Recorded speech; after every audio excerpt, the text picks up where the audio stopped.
The Green Beret's eyes locked onto the young waitress's forearms as she reached across the table to refill his coffee. 3 precise scars, barely visible but unmistakable to someone who knew what to look for. His breath caught. Those weren't from accidents or teenage mistakes. Those were shrapnel marks, the kind you only get from an IED blast in a combat zone. But she was just a kid, maybe 22, working the night shift at a small-town diner in Nebraska. How could someone so young have seen combat? And why was she hiding it, pretending to be just another server taking orders? As their eyes met for a split second, he saw something flicker behind her practiced smile, a recognition, a fear, and something else entirely. The truth she was desperately trying to bury. Master Sergeant Jake Martinez had driven through hundreds of small towns during his 20-year career with the Green Berets, but Millbrook, Nebraska felt different as he pulled into the gravel parking lot of Rosie's Diner. The neon sign flickered against the October darkness, casting pink shadows across his weathered hands as he cut the engine. 3 more hours to Denver, but his body demanded coffee, and his mind needed the break from replaying his last mission debrief. The bell above the door chimed as he entered, and the familiar smell of bacon grease and coffee hit him like a warm embrace. Only a handful of customers scattered across the red vinyl booths, most of them local farmers finishing late dinners. The place had that timeless quality that made him think of his grandmother's kitchen in El Paso, all chrome and formica and honest food. "Sit anywhere you like, hon." The voice came from behind the counter, young and clear with just a hint of exhaustion that spoke to the tail end of a long shift. Jake chose a corner booth where he could watch the room, old habits dying hard even in the middle of nowhere, Nebraska. When she approached with the coffee pot, he looked up expecting to see another small-town girl working her way through community college. Instead, he found himself staring into eyes that had seen too much for someone barely old enough to drink. She was small, maybe 5'4", with auburn hair pulled back in a practical ponytail, and the kind of pale complexion that suggested she spent most of her time indoors. Pretty in an understated way, but it wasn't her looks that made Jake's breath catch in his throat. It was the way she moved. The constant scanning of the room, the positioning that kept her back to the wall, the subtle check of exits that she probably didn't even realize she was doing. This girl had tactical awareness that most civilians never developed, the kind of hypervigilance that came from living in a combat zone. "Coffee?" she asked, already reaching for his cup, and that's when Jake saw them. 3 small, circular scars on her left forearm, partially hidden by her uniform sleeve but visible when she stretched to pour. His blood ran cold.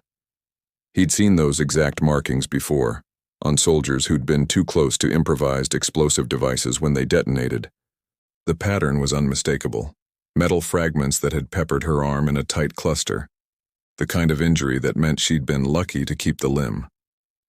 "Thanks," he managed, watching her carefully as she filled his cup. Her hands were steady, professional, but when their eyes met for just a moment, he saw something flicker across her face. Recognition, maybe, or fear. She'd made him as military just as surely as he'd made her as something more than she appeared. "Menu?" she offered, but her voice had changed slightly, become more guarded. "Please." Jake accepted the laminated folder, but his attention remained fixed on the young woman in front of him. Now that he was looking for it, he could see other signs. The way she held herself, spine straight, despite hours on her feet. The unconscious way she positioned herself to keep the kitchen entrance in her peripheral vision. Most telling of all, the small scar at her hairline that looked suspiciously like it had come from a helmet that hadn't quite done its job. She couldn't be more than 22, maybe 23 at the outside. Too young to be a veteran of Iraq or Afghanistan by any conventional timeline. But Jake had learned long ago that war didn't always follow conventional rules, and neither did the people who got caught up in it.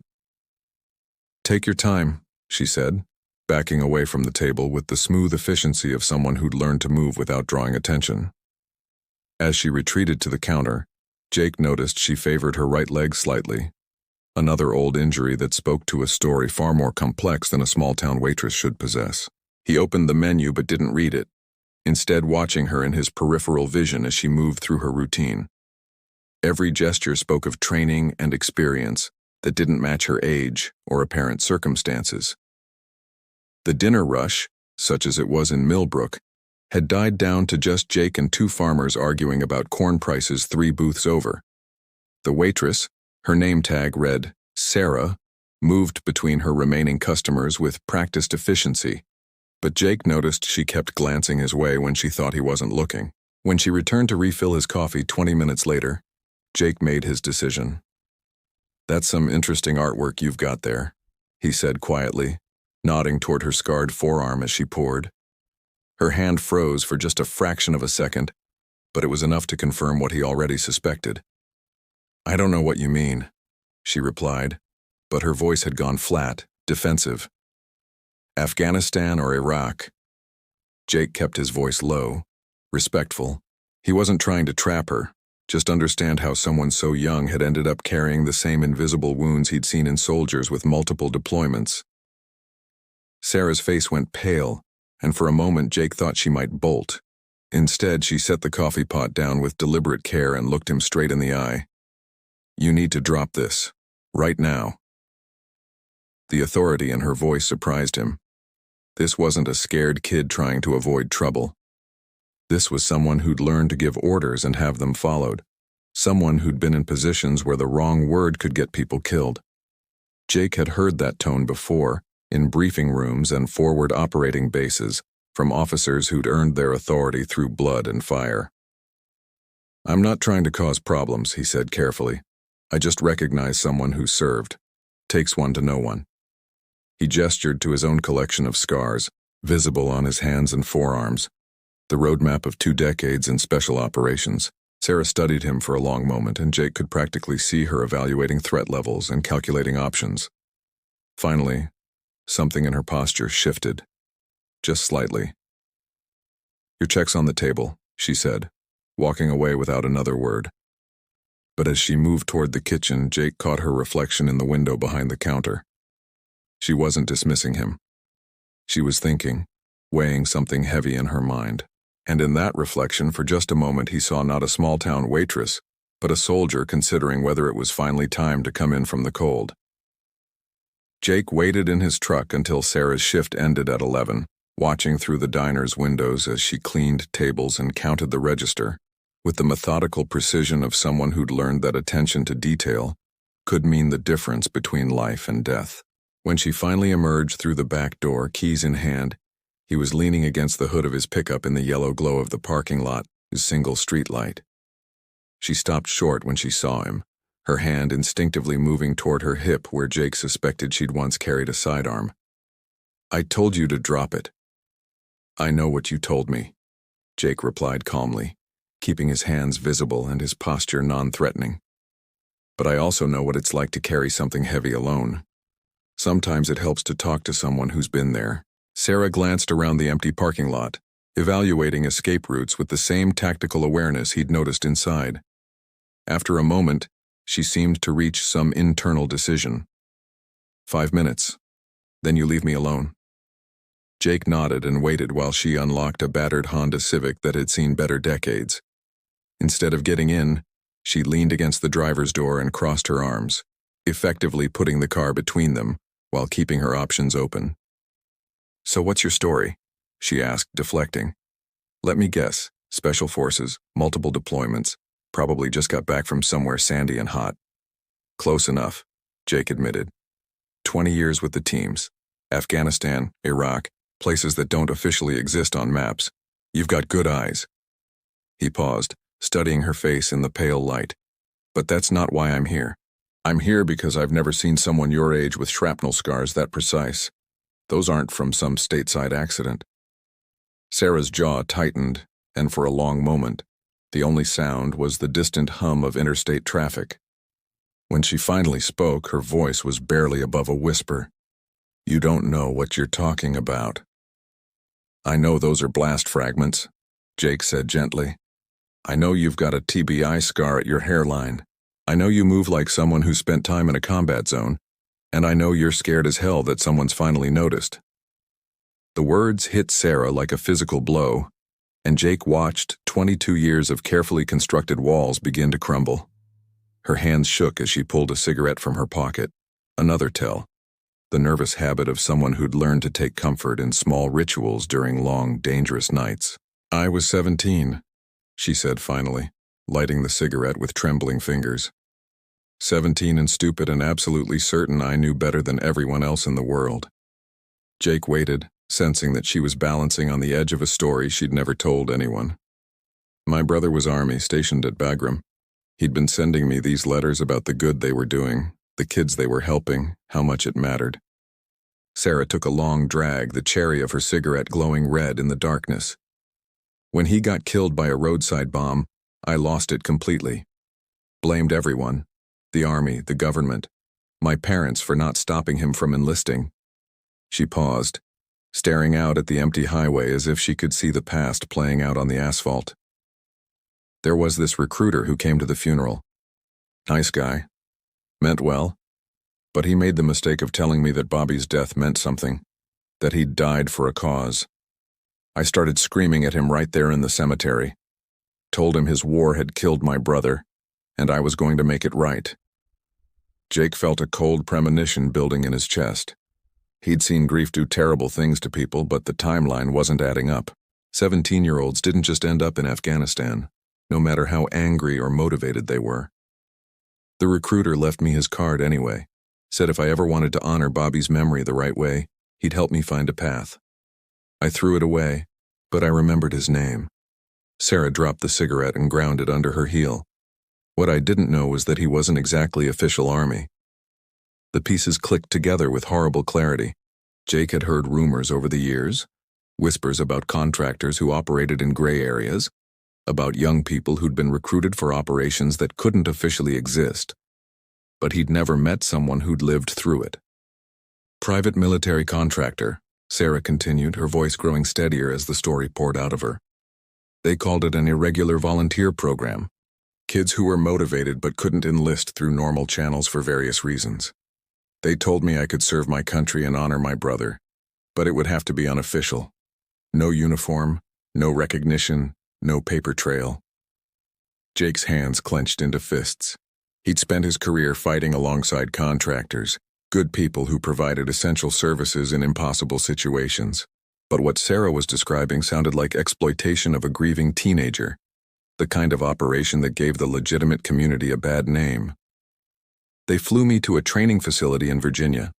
3 months of intensive preparation, weapons training, tactical medicine, language basics, cultural orientation. I was good at it, maybe too good. Young enough to blend in, smart enough to handle complex operations, and angry enough to be useful." She laughed bitterly. The perfect combination for someone willing to work outside official channels. "Jesus," Jake breathed. "How did they get you into country?" "Humanitarian aid worker. Perfect cover for a teenage girl. I spent 8 months embedded with a legitimate NGO, ostensibly helping with refugee services, but actually gathering intelligence and supporting special operations teams." Sarah's voice grew quiet again. "I was good at it, Jake. Really good. The kind of good that scared me sometimes." The weight of her confession settled between them like a physical presence. Jake had worked with contractors, but this was something else entirely.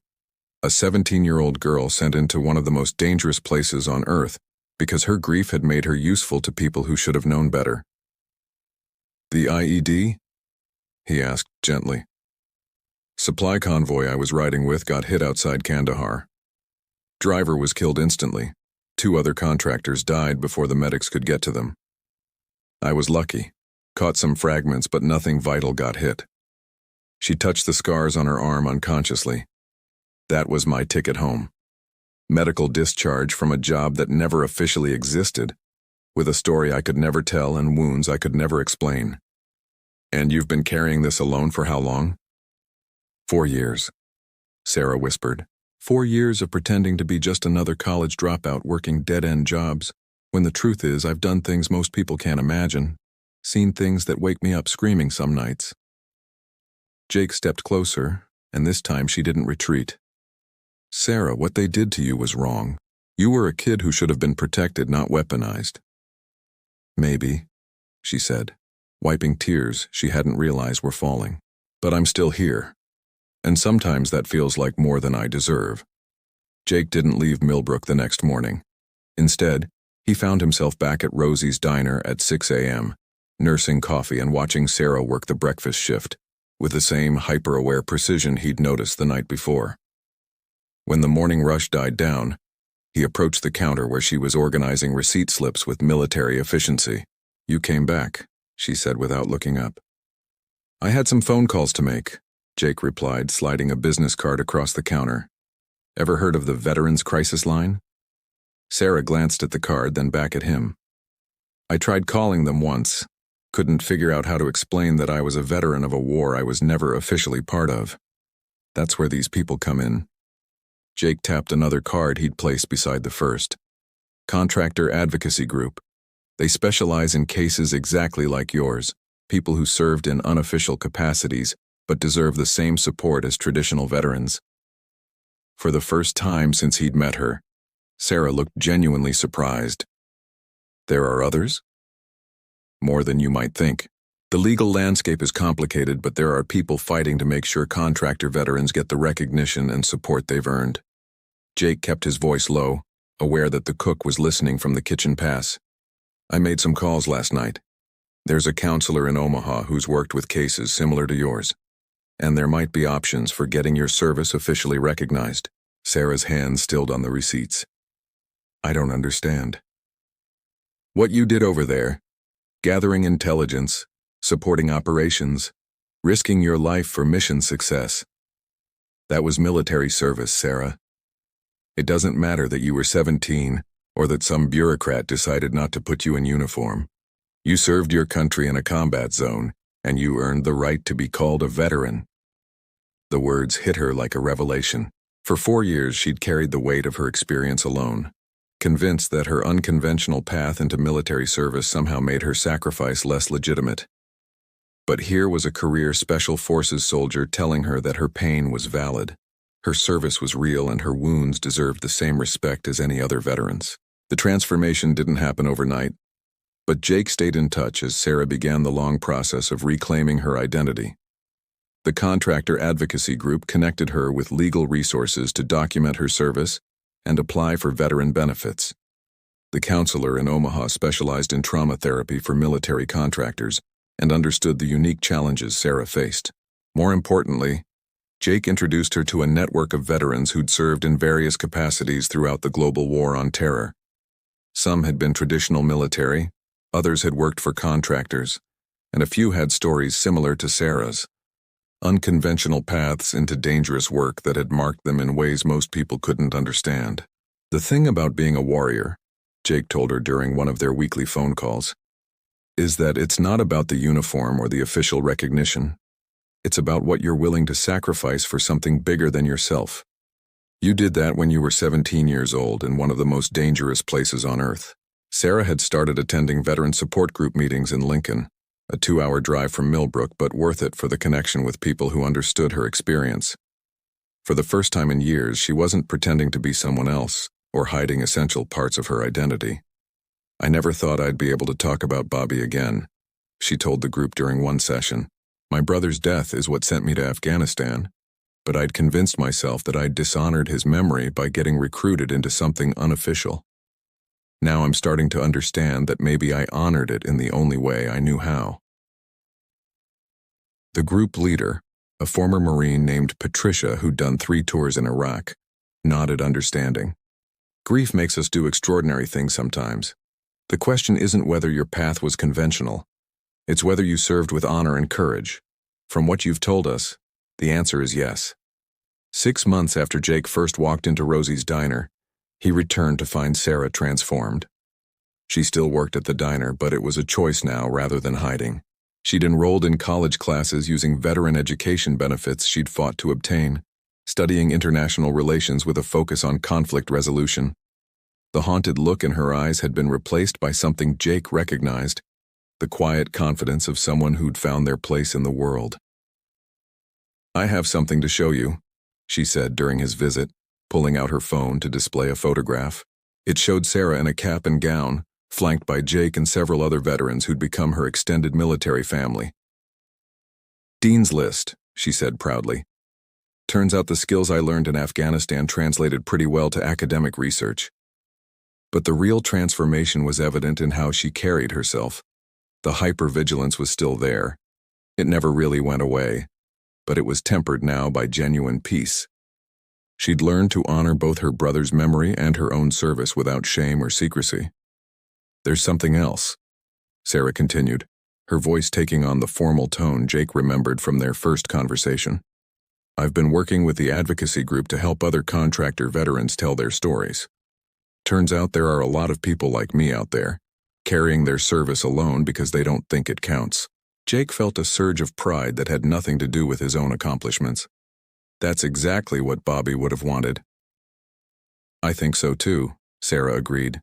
He enlisted because he wanted to help people. Maybe this is how I finish what he started. As Jake prepared to leave Millbrook for what might be the last time, Sarah walked him to his truck. The small-town diner looked the same as it had 6 months ago, but everything else had changed. Thank you, she said simply, for seeing me when I couldn't see myself. Thank you for your service, Jake replied, and for the first time Sarah didn't flinch at the words. Instead, she stood a little straighter, accepting the recognition she'd finally learned she deserved. In small towns across America, in diners and coffee shops and places we pass without a second glance, there are heroes hiding in plain sight. They carry scars that tell stories most of us will never know, and they've made sacrifices that deserve our recognition and respect. Sarah's journey from a grieving 17-year-old to a proud veteran reminds us that service comes in many forms, and that every person who's put their life on the line for something greater than themselves has earned the right to be honored. The next time you meet a young person who seems to carry more weight than their years should allow, remember that heroism doesn't always announce itself with uniforms and medals. Sometimes it's hidden behind a name tag and a practiced smile, waiting for someone who understands to help bring it into the light. If you know a veteran who's struggling to tell their story, or if you've been moved by tales of hidden heroes like Sarah, please subscribe to our channel for more stories that honor the courage and sacrifice of those who've served in ways both seen and unseen. Their service matters, their stories deserve to be told, and their courage deserves our recognition. Hit that subscribe button and help us share these important stories of American heroes who walk among us every day.